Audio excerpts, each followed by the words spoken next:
We were super pumped because it was one of the first fun events that Vancouver held in quite a while. That's how Amy was feeling after buying her and her boyfriend tickets for the highly anticipated Formula E race in Vancouver.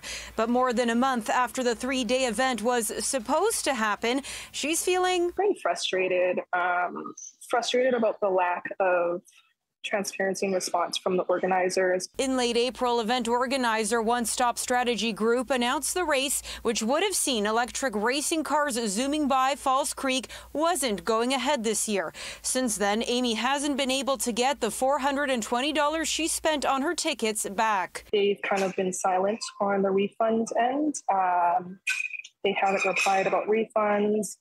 I reached out to my credit card company and asked for a chargeback. That wasn't successful either because they replied to my credit card company indicating that it was postponed, not canceled. But all signs indicate the event is canceled. The 2023 Formula E schedule does not include a Vancouver stop.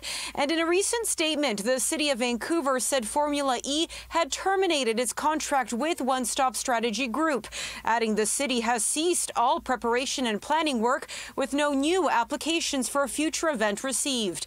City News reached out to One Stop Strategy Group, but did not receive a response. Given that we're at the end of the summer, really things should be starting to move forward for next year's event if that's going to happen. Silk, who has followed motorsports his entire life, wasn't surprised the event was canceled, given there were no obvious preparations throughout the winter and spring, such as the installation of barriers and grandstand seating. Time passes on, I'd be very, very worried about not getting my money back. I'd be very worried about them declaring bankruptcy because they obviously have a cost structure of people they have to employ.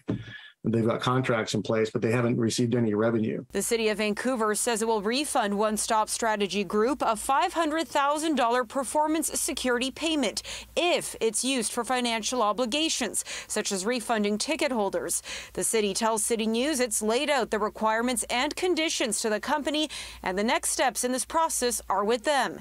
Even if the event were to go ahead next year, Amy doesn't think she'd go. If it was still held by that organizer, definitely not. I don't want to take that risk. In Vancouver, Monika Gul, City News.